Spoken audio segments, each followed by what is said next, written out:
لیکن امجد ادھر ادھر کی باتوں کے چٹخارے لے رہا تھا۔ میں سیمی کا نام کیسے لیتا؟ ویسے یار یہ کوثر چوہی جیسے میرے دل کو بڑی لگی تھی پہلے پہل، اب کیا ہو گیا ہے؟ میں نے سوال کیا۔ فائدہ ان کا بختوں کے پیچھے مرنے کا، دفع ہو جائیں گی تو حد کا جواب بھی نہیں دیں گی، بچوں کو گود میں بٹھا کر تو سن مکھن کھلایا کریں گی اور ہماری باتیں اپنے شوہروں کو سنا کر ہنسایا کریں گی۔ میں نے پھر سمی کے متعلق پوچھنا چاہا لیکن چپ رہا۔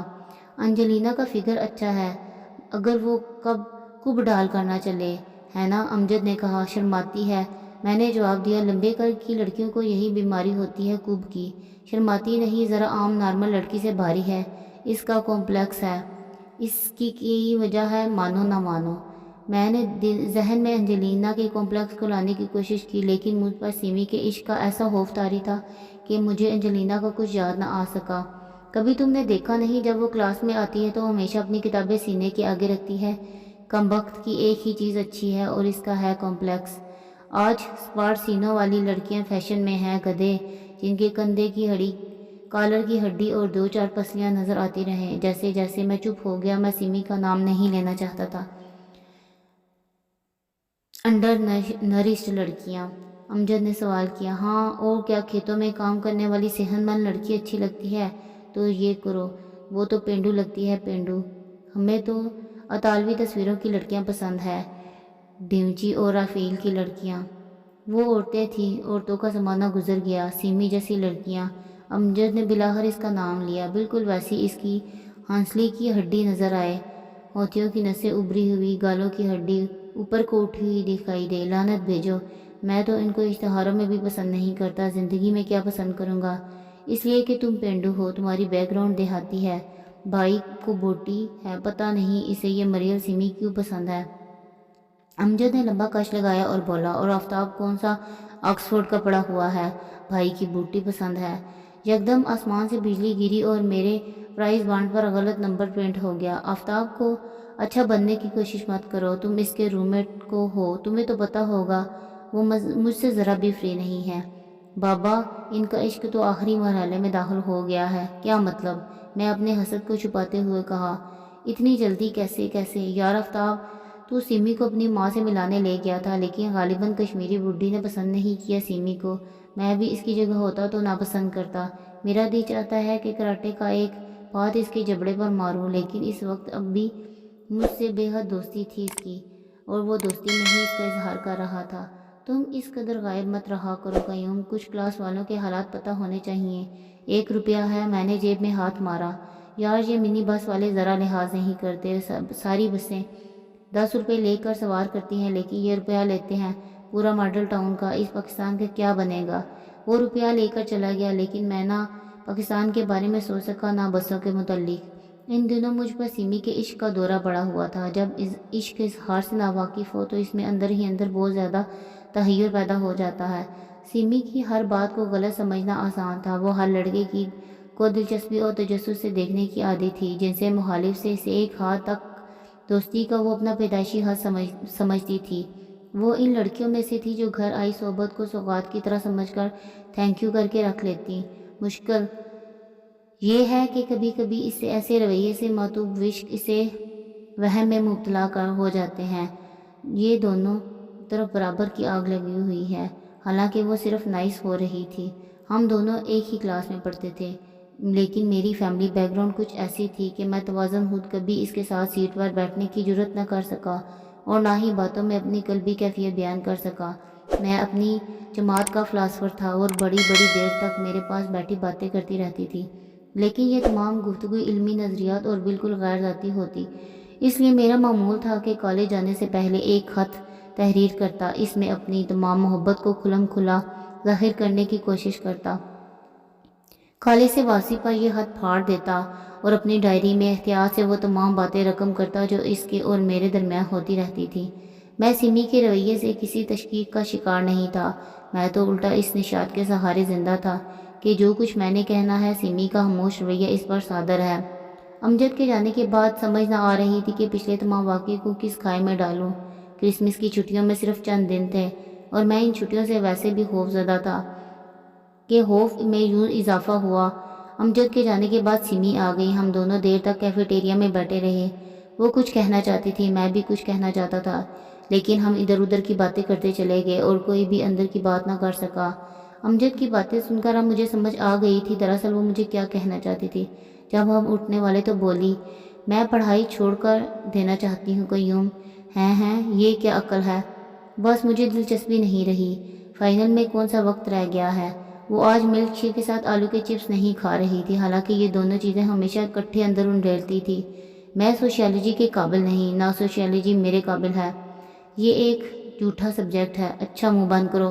میں سوچتی ہوں اگر میں پنڈی چلی جاؤں تو وہاں جا کر کیا کروں گی؟ صاف ستھرا شہر ہے، وہاں کوئی جاب تو مل ہی جائے گی۔ میں ہاسٹل لائف سے بور ہو گئی ہوں۔ ہر ماڈرن لڑکی بہت جلد بور ہو جاتی ہے، اس لیے میں نے اس کی بات سنجیدگی سے نہ لیا، لیکن وہ سنجیدہ تر ہوتی گئی۔ قوم، میں تمہیں ایک بات بتاؤں، جب کوئی آدمی ناکام ہو جاتا ہے تو پھر وہ اپنے آپ کو اینالائز کرتے کرتے فلاسفر بن جاتا ہے۔ میں بھی اپنے پرائے کا فرق بھول گئی ہوں۔ کبھی کبھی لگتا ہے اگر میں ہوٹل چھوڑ کر اپنے گھر جا کر کاہل بلی بن جاؤں تو پورے گھر والے مجھے ایسے ملیں گے جیسے اپنے ہوں۔ کبھی لگتا ہے اگر میں اپنے گھر کے برآمدے میں جا کر کسی کو آوازیں دوں گی تو کوئی باہر نہیں نکلے گا، سب میری شکل دیکھ کر لوٹ جائیں گے، مجھے پہچان نہیں سکیں گے۔ کیا میں جنسی طور پر فرسٹریٹڈ ہوں قیوم؟ کون کہتا ہے؟ میں نے محبت سے سوال کیا۔ کوثر کہہ رہی تھی کہ میں بہت زیادہ فرسٹریٹڈ ہوں۔ اس نے جب مجھے پیار سے طرف دیکھ کر کہا، جب تمہارا گھر یہاں لاہور میں تو تم ہاسٹل میں کیوں رہتی ہو سمی؟ اس نے ملک شیل کی نلکی 2 حصوں میں توڑ کر میز پر پھینکی، پھر لمبی آہ بھری اور بولی، وہ گھر میرا حج تو اٹھا سکتا ہے لیکن میرا بوجھ نہیں اٹھا سکتا۔ کیا مطلب؟ اوہو، زیادہ سوال مت کیا کرو، بڑے پینڈو لگتے ہو۔ میں کسی تجسس کے زیر اثر نہیں پوچھتا سمی۔ میں نے اپنا ہاتھ اس کے ہاتھوں پر رکھ دیا۔ میں جانتی ہوں تمہارا دل بڑا ہمدرد ہے۔ کبھی کبھی مجھے لگتا ہے جیسے تم میری زندگی میں بڑا اہم رول ادا کرو گے۔ پتہ نہیں کیوں مجھے فیلنگز ہے اس قسم کی۔ تم مجھے بچاؤ گے کبھی نہ کبھی کسی آفت سے۔ یہ لمحہ اظہار محبت کا تھا، لیکن وہ اس جملے کے باوجود تھکی ہوئی اور پریشان نظر آ رہی تھی۔ میں خاموش رہا۔ کل رات میں نے خواب میں دیکھا کہ ہم دونوں ہوائی جہاز میں سفر کر رہے ہیں۔ اچانک ہوائی جہاز کریش ہو گیا ہے۔ کچھ باقی نہیں بچا، نہ جہاز اور نہ ہم دونوں کا۔ اچھا خواب ہے، اگر کچھ بچ جاتا تو خواب برا ہوتا۔ وہ چپ ہو گئی، پھر اس سے اپنے کینوس کے تھیلے میں ہاتھ مارا۔ قیوم، مجھے ایک پیکٹ لے دو چیونگم کا۔ خوش قسمتی سے میرے پاس پیسے تھے، میں نے اسے چیونگم خرید دی۔ اس روز وہ بہت قریب ہو کر دور دور تھی، جیسے پتنگ کی ڈور ہاتھ میں ہوا اور دور دور ہو رہی ہو۔ تم سوشیالوجی کے اسٹوڈنٹ ہو قیوم، کبھی تم نے سوچا ہے کہ پاکستان کی اصل بد نصیبی کیا ہے؟ ایسے وقت میں یہ سوال بہت عجیب تھا، لیکن وہ اس طرح کی باتیں کرنے کی عادی تھی۔ یکدم بہت جذباتی ہو کر وہ ہر بات موڑنے کی غرض سے بہت ہی موروثی بن جاتی تھی۔ دراصل پاکستان کی سب سے بڑی ٹریجڈی وہ جنریشن ہے جنہوں نے پاکستان بنایا آئیڈیل کی طرف خاطر، اور اب وہ خود نظریہ پاکستان کو کیا کریں گے۔ اب ہم دونوں خالص طالب علم کی طرح دیر تک پاکستانی نظریے، پاکستانی موجودہ پود اور پچھلی نسل پر باتیں کرنے لگے تھے۔ ابھی کچھ دیر پہلے وہ بے جان تھی۔ اس نے اپنی ٹانگیں میز پر رکھی ہوئی تھی اور گلابی چشمے کو کینوس کے بیگ پر لاپرواہی سے ڈال کر چھوڑا تھا۔ اب وہ گردن آگے کیے دونوں ہاتھوں کے اشاروں سے باتیں کر رہی تھی، اور ایسی تار کی طرح زندہ جس میں کرنٹ ہو کر گزر رہا ہو۔ یار قیوم، پاکستان صرف 2 نسل کی کارگزاری ہی تو ہے۔ یہ پچھلے 25 سال جس میں ہمارے ماں باپ بوڑھے ہوئے اور ہم جوان، یہ واقعہ ایک بڑا کڑا ہے میں گزرا ہے۔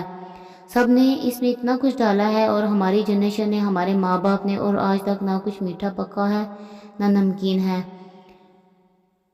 تم سوشیالوجی کے طالب علم ہو کر میری بات میں دلچسپی نہیں لے رہے۔ لعنت لے رہا ہوں۔ غور کرو، ذرا سوچو، تجزیہ کرو ساری سچویشن کا۔ پاکستان کا جو میرا طبقہ ہے وہ جوان تھا اور غریب گھرانوں سے تعلق رکھتا تھا۔ اس نے ادھر آ کر یعنی مقابلہ نہ تھا، اس سے یہ طبقہ ایمبیشیس طبقہ بہت آگے نکل گیا۔ اس نے قیوم، ذرا غور سے سوچو، اس طبقے نے افسر شاہی کی وہ تجارت پیشہ پیدا کیے جو آج بزنس میگنٹس ہیں۔ انہوں نے ان بینکروں کو جنم دیا جنہوں نے سارے ملک کو نوٹ زدہ کر دیا۔ اس طبقے اور پروفیسر اٹھے جنہوں نے تعلیم سے زیادہ ڈگریوں کی فکر کی تھی۔ وہ ڈاکٹر سامنے آئے جو بیرونی ممالک میں اس لیے عمریں گزارتے ہیں کہ وہاں پیسہ زیادہ ہے۔ اس طبقے ہی سے دانشور پیدا ہوتے ہیں جن کی کوئی اپنی کنورسیشن نہیں، ان کی اپنی کوئی سوچ نہیں۔ سرخ چین سے آئے سرمایہ دارانہ نظام سے انہیں اپنی نہیں ہوتی۔ گریڈ میں مبتلا یہ لوگ ہمیں ایک ہی تضاد سے میراث دے سکتے ہیں، کانفلکٹ، اندر کا تضاد، حالات کا تضاد، دو شخصیتوں کا تضاد۔ تم کیوں چاہتے ہو کہ میں واپس اس گھر میں چلی جاؤں جہاں سے اور کچھ نہیں مل سکتا تضاد کے سوائے؟ وہ آخر تمہارے ماں باپ ہیں۔ جاننے دو قیوم، تم ایسے ماں باپ نے نہیں پالا پڑا، تم کو پتہ نہیں ایمبیشیس لوگ کیسے ہوتے ہیں۔ پھر بھی کیا تم اسلامیات تو نہیں پڑھتے رہے کہ مجھے اخلاقی قدریں سکھانا چاہتے ہو؟ ایک دوست کی حیثیت سے یہ پاکستان بنانے والے میرے ماں باپ جب ادھر آئے پاکستان زمین پر، تو یہاں آ کر انہوں نے جفا کشی مہتی بیویاں بیاہیں، نیا ملک بسانے کے لیے، اپنے آپ کو مضبوط بنانے کے لیے۔ یہ عورتیں مردوں کو مجازی خدا سمجھتی تھیں، انہوں نے مردوں کا ساتھ دیا، غریبی دور ہوتی گئی، جیسے روشنی قریب آتی اور جگہ جا کر حد مقرر نہیں کر سکتا تھا۔ ان لوگوں کے بینک بیلنس بیرونی ممالک میں ہیں اور وہ کسی جگہ جا کر ہرس میں مبتلا لوگوں کو کمائے جاتے ہیں، ان کی بیویاں گھروں میں ہیں، یہ وش کیے جاتے ہیں۔ تمہیں پتہ نہیں، I have gone through all. 1947 والی بیویاں بوڑھی ہو گئی ہیں، شوہروں کو کسی مقام پر پہنچانے کے بعد اب وہ نکارہ ہیں، پرانے صوفے کی طرح ان کا ہر سپرنگ ڈھیلا ہے، اور مجھ جیسی لومڑیاں پھرتی ہیں شہر میں اور ان کے لیے ہر انگور کا گچھا میٹھا ہے۔ واہ، ڈرامٹک بات ہے یہ نا۔ آج تمہیں کیا ہو گیا ہے سمی؟ کوثر ٹھیک کہتی ہے، میں فرسٹریٹڈ ہوں۔ دراصل میرے ماں باپ، میں کیسے تمہیں سمجھاؤں قیوم؟ میرا باپ پاکستان بنانے والے پوت کی طرح بوڑھا ہو رہا ہے۔ اس نے اپنی بوڑھی مرد میت کے سامنے دولت، بنگلے، بینک بیلنس کی سکرین لگا کر اپنے آپ کو بہت پوٹینٹ کیا ہے۔ ان کا وقت لومڑیوں کے لیے ہے، بیٹی بڑی بوجھ لگتی ہے اسے۔ تمہیں اپنے باپ کے متعلق ایسی باتیں نہیں سوچنی چاہیے، اور میری ماں کے ہاتھ پلے کچھ نہیں، وہ اپنے آپ کو نہیں بچا سکتی، مجھے کیا بچائے گی؟ تم نے شہر کی لومڑیاں دیکھی ہیں جنہیں ہر بیوٹی شاپ فوراً ایڈ پہنچاتی ہے؟ ان کے پاس نکلی پلکیں ہیں، کہیں ہیئر پیس ہیں، میک اپ کے علاوہ آزادی ہے، ان میں میری ماں کیا لڑے گی؟ تمہاری امی یہ کیسے اجازت دیں گی ہاسٹل میں رہنے کی؟ او جی چھوڑو، میری امی کسی بات کی اجازت نہیں دیتی، وہ کسی بات سے ایگری نہیں کرتی، وہ سب کچھ مان جاتی ہیں۔ وہ شراب نہیں پیتی لیکن کاکٹیل پارٹیوں میں شریک ہوتی ہیں، وہ میرے باپ کے مشاغل سمجھتی ہیں، لیکن اعتراض اس کے لیے نہیں کر سکتی کہ وہ ڈیڈی کو مجازی خدا سمجھتی ہیں۔ وہ بیوٹی پارلر سے حسن کاری کرواتی ہیں، لیکن دل سے ان کا عقیدہ ہے کہ کوئی بوڑھی عورت عمر سے نہیں لڑ سکتی۔ بھائی صاحب، تو ہم ایسے گھر میں رہنے آئے ہیں جہاں ایک ماں کو بوڑھا ہونے کی اجازت نہیں، جوان ہونے کی اجازت کب ملے گی؟ تم کو کیا پتا ایسا گھر کیا ہوتا ہے؟ میری ماں بوڑھے ڈھانچے کے ساتھ نوجوان لومڑیے برابر بھاگ رہی ہے، اور یہ سب کچھ میرے ماں باپ کی ان زندگی اتنی مضحکہ خیز ہے، اتنی بچکانہ ہے کہ میں اس میں نہیں جا سکتی واپس کبھی۔ بتاؤ، جب ماں بیٹی سے ڈرتی ہو تو اجازت کون دے گا؟ میں کس سے اجازت لے کر ہاسٹل آتی؟ بتاؤ نا، کبھی ماں ڈری ہے بیٹی سے؟ حد کرتی ہو تم۔ ڈرتی ہے ہر وہ ماں جو 47 میں جوان تھی اور آج اپنی بیٹی سے ڈرتی ہے۔ اب گھروں میں بیٹیاں حکومت کرتی ہیں، ڈیڈی کی کار، ڈیڈی کی توجہ، ڈیڈی کی چیک بک بیٹی کے لیے ہے، بیٹی کی سہیلی کے لیے ہے، سہیلی کی سہیلی کے لیے۔ میں اپنی ماں سے پیار کرتی ہوں قیوم، تم کو کیا پتا؟ میں اس کو مدرسہ کا صدر بنا کر خود پرائم منسٹر بننا نہیں چاہتی۔ بڑی دیر تک خاموش رہی۔ گھروں میں کچھ جھوٹا سچا دبدبہ ہونا چاہیے، جھوٹا سا پیار، ورنہ ہاسٹل بہتر ہے۔ وہ یکدم اٹھی کھڑی ہوئی، پھر اس نے اپنا ہاتھ کھڑکی سے باہر نکالا اور میرے کندھے پر رکھا۔ آج میں تمہیں بہت بور کیا ہے نا؟ ذرا بھی نہیں، میں تو صرف یہ سوچ رہا ہوں تم کتنی صاف اردو بولنے لگی ہو۔ ہاں، میں بھی۔ وہ اٹھ کھڑی ہوئی۔ جا رہی ہو سمی؟ ہاں، میں سوچتی ہوں سوشیالوجی ایم اے کا کچھ فائدہ نہ ہوگا، یہ بھی بڑا معمہ ہے، میرے مما پاپا کی طرح۔ کچھ دیر وہ کھڑی رہی، پھر بولی، دیکھو آفتاب ملے تو میرا سلام کہنا۔ جس وقت سمی رخصت ہوئی، میرے وہم و گمان میں بنا تھا کہ وہ کالج سے ہمیشہ کے لیے جا رہی ہے۔ جس وقت اس نے سلام بھجوایا تب مجھے یہ شبہ نہ گزرا کہ کوئی عجیب بات ہونے والی ہے، حتیٰ کہ وقت میں نے آفتاب کو سمی کا سندیشہ دیا، اس وقت بھی مجھے خیال نہ آیا کہ سمی کا کالج میں آخری دن ہے اور میرے ساتھ آخری دوپہر تھی۔ سمی تمہیں سلام بھجوا رہی تھی؟ اچھا، لا تعلقی سے آفتاب نے کہا۔ ہم دونوں نے ایک دوسرے کو لمحہ بھر کے دیکھا پھر چپ ہو گئے۔ شاید آفتاب کو معلوم نہ تھا کہ سمی ہاسٹل چھوڑ کر پنڈی جا سکی ہے۔ کچھ دیر سمی کا چرچا رہا، ہم جماعت کا اس کا ذکر کرتے رہے، پھر لیٹ فیس والوں کے ساتھ بورڈ پر اس کا نام نظر آتا رہا۔ پھر اچانک آفتاب کی منگنی ہو گئی۔ کلاس کو ایک نیا موضوع ہاتھ آ گیا۔ یہ منگنی اس کے لیے انوکھا ٹاپک تھا کیونکہ اب تک وہ سمی آفتاب کا سکینڈل عام ہو چکا تھا۔ لڑکیاں آفتاب کی غیر موجودگی میں اس عشق کی بڑی تفصیلات باہم پہنچ جاتی تھی، لیکن آفتاب سامنے سب سمی کا نام لینے سے گریز کرتے تھے۔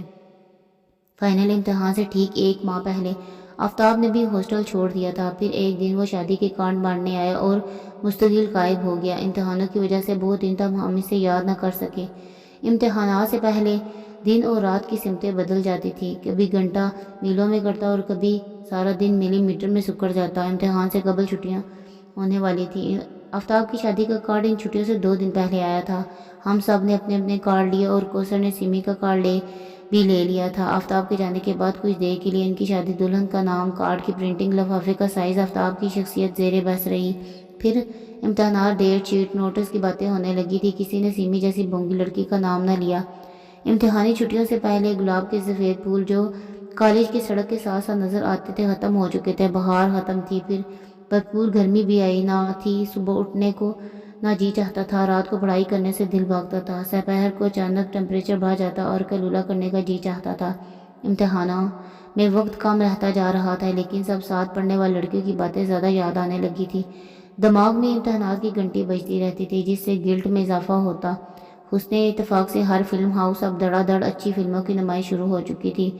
جمال، امجد اور میں ہاسٹل میں رہ گئے تھے، لڑکیاں گھروں میں مقید ہو چکی تھیں۔ ہر اچھی فلم دیکھنے کے بعد ہم تینوں قسم کھاتے کہ امتحانوں تک کوئی فلم نہیں دیکھیں گے، لیکن خبر ملتے ہی خدا جانے کیسے پروگرام بن جاتا تھا۔ کورس کے علاوہ سب کتابیں دلچسپ اور معلومات نظر آتی تھی۔ ہم تینوں تقریباً ہر مختلف بک ڈپوز کتابوں گھر چکر لگاتے تھے۔ ان کتابوں کو جو بک سٹالوں پر بکتی تھی خریدنے کی ہمیں استطاعت نہ تھی، لیکن اصلی پڑھائی سے جان بچانے اور ضمیر سے چھٹکارا حاصل کرنے کا کوئی اور طریقہ نہ تھا۔ بک سٹالوں پر پھرنے سے یہ تسلی رہتی کہ ہم تیاری کر رہے ہیں۔ جمیل اور امجد نے تو SIS کا کارڈ بھی بنوا لیا تھا اور اپنے آپ کو جل دینے والے وہاں سے چلے جاتے تھے۔ میں انارکلی میں فٹ پاتھ پر بکنے والی پرانی کتابیں دیکھتا رہتا تھا، پھر پبلک لائبریری پر چلا جاتا تھا۔ ان مشاغل سے مجھے سمی کے متعلق سوچنے میں بڑی مدد ملتی تھی۔ اپنی میز کرسی کے خیالوں کا بھاجا فیڈ آؤٹ ہونے لگتا تو بک سٹالوں پر، فٹ پاتھ کنارے اور پبلک لائبریری میں دماغ کو کسی جہت پر لگانا نہیں پڑتا تھا۔ جوں جوں امتحانات قریب آ رہے تھے، گھبراہٹ زیادہ اور پڑھائی کا گراف گر رہا تھا۔ اب ہم تینوں نے داڑیاں رکھ لی تھیں، لیکن میں شعر سے زیادہ خط بنوانے میں وقت صرف کرتا تھا۔ جب بھی ہم تینوں ملتے پڑھائی کے متعلق ناآسودہ گفتگو ہوتی۔ ہر روز ہم تینوں یہ فیصلہ کرتے کہ گھر ہی چلے جانا بہتر ہے، لیکن دوسرے دن سب ہاسٹل میں ہوتے۔ اپنے گھر چندار نہیں جا سکتا تھا کیونکہ وہاں ماں بھی نہیں تھی اور بجلی کا بھی انتظام نہیں تھا۔ ساندھا کلا والے بڑے بھائی مختار میں رہتے تھے، لیکن میں بھی کبھی ان کے پاس نہیں جاتا تھا، اس لیے میں امتحان کی تیاری کے لیے کسی نئے ماحول میں جانے کو تیار نہ تھا۔ چندارا میں بغیر بجلی کی تیاری ہو سکتی تھی، بشرطے کہ 10ویں کے بعد گھر چھوڑ کر قصور نہ چلا گیا ہوتا۔ ذہنی طور پر چندارا سے کٹ کر اب امتحانی چھٹیاں گزارنے میں وہاں کیسے جا سکتا تھا۔ کئی بار مجھے خیال آیا کہ ماموں کے پاس قصور چلا جاؤں، وہ مجھے اوپر والی منزل کا کمرہ دے دیں گے۔ شاید رات کو بلے شاہ کے مزار سے قوالیوں کی آوازیں آئیں گی، صبح صبح ماموں گرم گرم پوریوں کا ناشتہ لائیں گے، سب میری پڑھائی کا فکر مجھ سے زیادہ کریں گے۔ لیکن اب مجھے ایسے ماحول سے وحشت ہوتی تھی۔ دراصل میں کسی ایسے ماحول میں نہیں جانا چاہتا تھا جہاں زیادہ وقت سمی کے متعلق نہ سوچ سکوں۔ پتہ نہیں کیوں مجھے احساس ہوتا گیا کہ اگر میں نے ہاسٹل کا کمرہ چھوڑا تو کہیں اس کے در و دیوار کے ساتھ سمی بھی پیچھے نہ رہ جائے۔ آفتاب کی شادی سے 1 رات پہلے کا واقعہ ہے۔ میں بنیان پاجامہ پہنے اپنا بستر گول کر کے کمرے کے پیچھے لگائے پڑ رہا تھا کہ دروازے پر دستک ہوئی۔ میرے خیال ہے دستک گول کر جاؤں، کیونکہ ہاسٹل کے لڑکے کافی وقت ضائع کر دیتے تھے، لیکن پھر آواز آئی قیوم۔ میں نے دروازہ کھولا، وہ سامنے کھڑی تھی۔ سمی کو دیکھ کر میں پسینے میں نہا گیا۔ وہ پہلے سے زیادہ دبلی، لمبی اور زرد لگ رہی تھی۔ آج اس کے کٹے سرخ بال کھلے تھے اور کینوس کا بیگ اس کے ساتھ نہ تھا۔ وہ پہلے جیسی نہ تھی، گو اس طور پر اس میں کوئی خاص تبدیلی نہ آئی تھی۔ آپ کب آئے نا؟ ابھی 8 بجے کی فلائٹ سے۔ اپنا سامان YWC میں رکھا ہے اور یہاں گھر نہیں گئے آپ؟ میں نے تکلف سے پوچھا، کون سا گھر؟ ابھی تم نے میرا گھر نہیں بھولے؟ وہ رول کیے ہوئے بستر پر بیٹھ کے اس کے کولے کی ہڈیاں تنگ جینس میں بہت نمایاں ہو رہی تھی۔ ویکینڈ کے لیے آئی ہوں، وائی ڈبلیو میں میری ایک دوست رہتی ہے، ویکینڈ کے لیے مجھے رکھ لے گی۔ مجھے سمجھ نہیں آ رہی اس سے کس موضوع پر بات کروں۔ آپ تو کالج سے گھر گئی نہیں، بغیر ملے ملائے جانا پڑتا ہے۔ میں نے اس بھونگی ٹیڑھی کم شکل عاشق غیر کو دیکھا۔ کوئی خاص قسم قابل ذکر نہیں تھی، لیکن پتہ نہیں میں ہر قیمت پر، ہر موسم میں، ہر قسم کے حالات میں اس کا اسیر تھا۔ تم بہت دبلے ہو گئے ہو، اب تم بانڈز فلمز میں ہیرو کا نہیں بن سکتے۔ یہ لمحہ مجھے تھکا دینے والا تھا، لیکن جتنی جلدی اس نے میرے متعلق یہ جملہ کہا، اتنی ہی سریعے سے وہ غائب ہو گئی۔ تم نے پوچھا نہیں کہ میں کیوں آئی ہوں لاہور؟ میں نے اب بھی سوال نہ کیا۔ میرا دل کہتا ہے کہ وہ آفتاب کی شادی پر آئی ہوگی۔ کون کون جا رہا ہے شادی پر؟ جمال اور رمجت، میں نے جواب دیا۔ اور تم؟ آفتاب میرا روم میٹ تھا، میرا دوست نہیں تھا۔ شاید میں تمہیں پہلے بتا چکا ہوں، مجھے کوثر نے کارڈ بھیجا تھا۔ کمینی کبھی خط نہیں لکھا اور کارڈ پوسٹ کر دیا۔ قیوم، تم مانو گے نہیں، لیکن مجھے یہ پتہ چل گیا ہے، پہلے ہی اس کی شادی ہوگی۔ میں نے کارڈ ملنے سے پہلے کل کی تاریخ میں اپنی نوٹ بک میں لکھ رکھی تھی۔ اس نے نوٹ بک دکھانے کے لیے بیگ تلاش کی۔ افسوس، میں نوٹ بک کینوس والے بیگ میں بھول آئی ہوں۔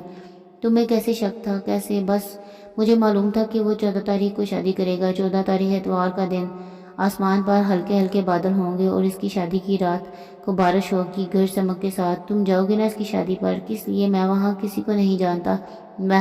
وہاں جا کر کیا کروں گا؟ تمہیں جانا پڑے گا قیوم، میری خاطر۔ دیکھو، میں پنڈی سے محض اس لیے آئی ہوں تمہیں آ کر بتانا کہ دلہن کیسی ہے۔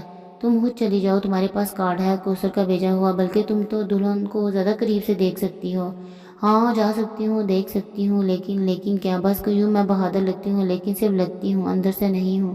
قیوم پلیز، فار مائی سیک، آفتاب کی بیوی کو دیکھ کر آنا۔ میں نے سنا ہے وہ بہت خوبصورت ہے۔ تمہیں کس نے بتایا؟ وہ آفتاب کی کزن ہے، ویسی ہی ہوگی آفتاب جیسی۔ سیمی کی آنکھیں اندر دھنسی ہوئی آنکھوں میں اس کے آنسو آ گئے۔ تم جاؤ گے نا؟ میں نے اس کی کوٹھی دیکھی ہے، کل ڈیوس روڈ پر۔ اس کی کوٹھی میں کتنی روشن ہوگی۔ آفتاب دولہا بن کر نکلے گا تو تم اسے دیکھنا قیوم۔ وہ چپ کے دیکھ کر چپ ہو گئی۔ چلو ہم اکٹھے چلیں گے۔ وہ ڈر گئی۔ نا جی، میں بھلا کیسے جا سکتی ہوں وہاں؟ اس کی بیبے مجھے قتل کر دے گی فوراً۔ کون جانے، آفتاب بھی برا مان جائے۔ میں نے سیمی کا ہاتھ پکڑا اور محبت سے کہا، سنو سیمی، وہ اپنی نصیحت پر خود عمل نہیں کر سکتا، لیکن میرا فرض ہے کہ ایک بار میں صورتحال سے تمہیں اچھی طرح روشناس کرا دوں۔ مثلاً تم کیا کر رہی ہو پنڈی میں؟ میں ایک ٹریول ایجنسی میں ہوں، اس میں ملازم ہوں۔ تم ایم اے کرو اور واپس آ کر اپنی تعلیم مکمل کرو۔ وہ اونچے اونچے ہنس دی۔ میں تعلیم یافتہ ذہین عورتوں سے نفرت کرتی ہوں، کمبخت بلا کی جھوٹی ہوتی ہیں، اور پھر جب تک آفتاب لاہور میں ہے، میں یہاں کیسے آ سکتی ہوں؟ پھر سے سب کچھ شروع ہو جائے گا۔ ذرا غور سے سوچو، آفتاب کی شادی ہو رہی ہے اور تم کو خود بخود دیش سے نکال رہی ہوں۔ اپنے ماں باپ سے سمجھوتا کر لو سیمی۔ مشرق میں سب سے زیادہ اولاد سمجھوتے کے لیے پیدا کی جاتی ہے۔ وہ چپ چاپ بستر کی چادر سے تاریں ٹکانے لگی۔ قیوم، بڑی مشکل ہے، میں تو سمجھوتا کر لوں، لیکن میری وجہ سے ان دونوں کو آپس میں بڑا سمجھوتے کرنے پڑیں گے۔ ڈبل بیڈ پر سونا پڑے گا، اکٹھے تقریبات میں جانا پڑے گا۔ جب بھی میں ان کے گھر پر رہوں، ان دونوں کو میری محبت فضا کا انتظام کرنا پڑے گا۔ بجلی، گیس، ہاٹ، کولڈ واٹر کی طرح بڑا بل آتا ہے۔ وہ دونوں بیچارے بڈھا بڈھی جوان بننے کی کوشش کرتے ہیں قیوم، جب دونوں میری وجہ سے سمجھوتے کرتے ہیں۔ اب بھی شاید، لیکن اب میں نہیں دیکھ سکتی۔ میں نے سوال کرنے کے لیے منہ کھولا، پھر چپ ہو گئی۔ پوچھو نا۔ میں بڑی دیر تک چپ رہا۔ اصل سوال میری کنکٹائی کی گرہ بند کر میرے حلق کا ناتا بند کر رہے ہیں۔ آفتاب کو بھی بڑے سمجھوتے کرنے پڑتے ہیں میری وجہ سے، اس لیے تو میں نے کالج چھوڑ دیا تھا۔ مجھے طرز آتا ہے آفتاب پر۔ کیوں آخر؟ ایک بار پھر نمکین پانی تھا اور مجھے سلونا ٹریٹ کے تلچھٹ کی طرح بغیر ملے ہوئے بیٹھتی جا رہی تھی۔ کالج میں ہی اس سے مجھے محبت کرنی پڑی تھی۔ گھر جا کر اپنی کشمیرن بیبے کے ساتھ شادی کے امور میں دلچسپی لینی ہوتی تھی۔ پھر شام کو اپنی کزن کے گھر جانا ایک معمول سا تھا اس کا۔ اللہ جانے وہ مجھ سے محبت کرنے میں زیادہ مجبور تھا کہ کزن کے ساتھ شادی کروانے میں۔ اب تو یہ باتیں اس قدر سوچ چکی ہوں کہ اگر مجھے جواب مل بھی جائے تو مجھے کچھ اور ہی سوچتی رہوں گی باقی ساری عمر۔ آفتاب کی محبت، اس کے اظہار کا بھی ابھی تک مجھے موقع نہ ملا تھا۔ اس میں مجھے آستین سے پکڑ کر التجا کی، سنو قیوم، تمہیں شادی پر جانا پڑے گا، دیکھو تم انکار نہیں کر سکتے، وعدہ کرو، پرومس، وعدہ، ایسے نہیں، ہاتھ ملا کر وعدہ۔ میں نے سمی کا ہاتھ گرفت میں لے لیا، چلتی استری پر چھن سے پانی کی بوندیں گری، اس کا ہاتھ میرے ہاتھ میں پڑتے ہی غائب ہو گیا۔ زیبا کے ہونٹ پر تل ہے، غور سے دیکھا قیوم، باہر بائیں طرف گہرے سبز رنگ کا تل۔ تمہیں کس نے بتایا؟ مجھے کسی نے نہیں بتایا، بس مجھے پتا ہے، یاد رکھنا قیوم۔ ہونٹ پر اس کا چھن سے غائب ہو جانے والا ہاتھ میرے گرم ہاتھ میں تھا۔ پہلی بار میں نے دیکھا وہ جنسی طور پر فرسٹریٹڈ ہوں۔ شادی انٹر کانٹیننٹل ہوٹل میں ہو رہی تھی، گہری شام کو، ہائی ٹی، سارا انتظام سوئمنگ ٹینک لے ادھر ارد کی غلام گردشوں میں تھا۔ مجھے کوئی مجبوری نہ تھی، لیکن میں جمال اور امجد سے پہلے وہاں پہنچ گیا تھا۔ یہ تاجر پیشہ لوگوں کی شادی تھی، اس میں شراکت والے لوگ ہی ایلیٹ کلاس کے تھے۔ قالین فرشوں نے اونچے افسروں کے لیے فلمی ایکٹریسوں تک سب قابل ذکروں کو بلا رکھا تھا۔ کچھ لوگ میری طرح تھے، ان کی طرح آفتاب کے گھر والوں سے جان پہچان نہ تھی۔ وہ سب کچھ کے لیے سگریٹ پینے، بیروں کو دیکھ کر مسکرانے اور بے مصروف چکر لگانے میں تھے۔ ابھی دلہن اپنے آرائشی منڈپ میں نہیں آئی تھی۔ خوش لباس کشمیری لڑکیاں اور فربا جسم عورتیں پوری طرح لطف اندوز ہو رہی تھی۔ پھر آفتاب اس سمت پہنچا، اس کے ساتھ جمال اور امجد بھی تھے۔ براتیوں کو لوٹنے کا عہد کر چکا تھا، لیکن آفتاب کے آتے جاتے دیکھ کر میرا دل چاہا کہ اس وقت کوئی 6 فٹا جوان کہیں سے آ جائے، پھر آفتاب کو قتل کر کے وہ اس کی زیبا کے ساتھ فرار ہو جائے۔ اس سندری میز پوش پر اس سجے باری باری کاسنی برتن، پیسٹری، سینڈوچ، ایشٹرے تتر بتر ہوں۔ کاریں سفید کشمیری لڑکیوں کو پنک کر کے موٹی فربا عورتوں کو بھگا کر لے جائیں۔ نیلے سوئمنگ ٹینک میں تیرنے والی امریکی اور جرمن لڑکیاں چیخیں مار کر اوپر والے کمروں کو دوڑیں، اور آفتاب کی روشنی، کموکب کی شیوانی اور تلے کی جوانی سمیت سوئمنگ پول ٹینک پر تیرتی رہیں۔ ہوٹل کا عمرہ پولیس کے آنے تک اندر چھپا رہے اور 14ویں رات کا چاند کے علاوہ اس کی لاش کو دیکھنے والا کوئی نہ ہو۔ پھر وائٹ اینڈ ڈبلیو پہنچوں اور سیمی کو بتاؤں کہ زیبا کے سابق عاشق نے آفتاب کو قتل کر دیا ہے اور دلہن کے ساتھ فرار ہو گیا۔ سیمی نڈال ہو کر میرے سینے سے آ لگے۔ پچھلے باب کا اختتام ہو اور آہستہ آہستہ دھیرے دھیرے جب سیمی دوبارہ زندہ ہو تو اس کی ہر خوشی ہر غم مجھ سے وابستہ ہو جائے۔ خواب جب اس قدر فاسد قسم کے ہوں گے تو ان کے دیکھنے والے عموماً خوش نہیں رہ سکتے، اس لیے عین وقت پر نکاح ہوا۔ تمام مہمان گو مغربی تہذیب میں سنے تھے، لیکن انہوں نے شوق سے نکاح کے چھوارے کھائے تھے۔ پھر منڈپ میں دلہا دلہن ایک ساتھ بیٹھے، پریس فوٹوگرافر کے علاوہ امجد نے بھی تصویریں کھینچی، اسلامیہ دی، سب کچھ ٹھیک ٹھاک ہوتا رہا۔ پتہ نہیں کیوں آفتاب کی شادی مجھے ٹیلی ویژن کا فلو شور لگ رہا تھا۔ مجھے شبہ تھا کہ ابھی یہ سارا سیٹ ایکٹر ایکٹریسوں سمیت اپنے سب گھر چلا جائے گا، پھر کوئی نہ کوئی شادی ہوگی، نہ ہی کوئی دعوت ہوگی۔ لیکن منڈپ میں دلہن بیٹھی تھی، نتھ کے نیچے ہونٹ پتیلے، وہ مسکراہٹیں دبانے کی کوشش کر رہی تھی، اس کے پاس آفتاب دونوں نتھوں سے ہنس رہا تھا۔ اس کی کسی حرکت تعصب، غم یا ملیاں میٹ ہونے والی کیفیت کا سراغ نہیں ملتا تھا۔ میں سیمی کو اس گنڈے آفتاب کی شکل کیسے دکھاتا؟ کاش وہ اس کے پاس کھولے رائڈر کیمرہ ہوتا تو میں آدھا گھنٹہ اس کی تصویریں بناتا، پھر شاید سیمی یقین کر لیتی جو کچھ ہونا تھا وہ ہو چکا تھا۔ میں چونکہ آفتاب کا روم میٹ تھا، اس لیے اس سے بہت بعد میں ملا۔ بحرے چائے کے برتن اٹھانے میں مصروف تھے، کچھ اہم مہمان جانا چاہتے تھے۔ آفتاب کی بھاری بھرکم ماں انہیں مسکراہٹوں کے ساتھ رخصت کر رہی تھی۔ اب ان میں بجلیاں گرانے کے لیے بالیاں اور چوڑیاں درست کیے جا رہی تھی۔ مرد بظاہر سیاست پر گفتگو کرتے ہوئے ان زہرہ جبینوں کو تحسین بھری نظروں سے خراج عقیدت دے رہے تھے۔ میں نے زیبا کے ہونٹوں کا تل دیکھ لیا تھا، اور باقی شادی میں میرے لیے اب کوئی نظر فریب بات نہ تھی۔ پھر امتحانات کا خیال بھی تھا۔ میں کسک جانے کا راستہ بھانپنے میں مشغول تھا جب آفتاب میرے پاس آ کر بیٹھ گیا۔ واقعی آفتاب میں وہ سب کچھ تھا جس کی لڑکیاں آرزو کرتی تھیں۔ لڑکی کوئی نہیں آئی؟ آفتاب نے کہا۔ پتہ نہیں وہ کس لڑکی کے بارے میں پوچھنا چاہتا تھا۔ لڑکیاں یار پڑھاکو ہوتی ہیں، وہ کیوں نہ اپنا ٹائم ویسٹ کریں گی؟ باقی سب کا کیا حال ہے؟ باقی سب خدا جانے اس کا کیا مطلب تھا؟ خوب پڑھائیاں ہو رہی ہوں گی، اس نے سوال کیا۔ کہاں ہے یار؟ پتہ نہیں، سبجیکٹ واہیات ہے، ہم لوگ بیہودہ ہیں۔ کچھ دیر خاموشی رہی۔ پتہ نہیں میں کیوں محسوس کیا آج وہ مجھ سے فری باتیں نہیں کرنا چاہتا تھا۔ سیمی آئی ہے؟ پتہ نہیں میں نے کیوں کہا کہاں؟ یکدم اس نے سارے میں نظر دوڑائی۔ یہاں نہیں آئی؟ ویسے آئی ہوگی۔ آفتاب جیسے مایوس ہو گیا۔ اچھا کب؟ کل شام۔ کچھ دن رہے گی، صرف ایک ویکنڈ۔ آفتاب کا رنگ پھیکا پڑ گیا، اس کا سارا دلہا بند خوبصورتی مسکراہٹ رخصت ہو گئی تھی۔ سیمی کا ذکر اس نے یکدم ہمیں اس قدر قریب کر دیا جیسے ہم ہمیشہ کے دوست ہوں، روم میٹ نہیں تھے۔ آفتاب کے چہرے سے لگتا تھا جیسے ہم ہمیشہ سے دوست ہیں، روم میٹ نہیں ہیں۔ آفتاب لگاتار تھا، گول گول چکروں میں، کبھی ٹون گرا کر، کبھی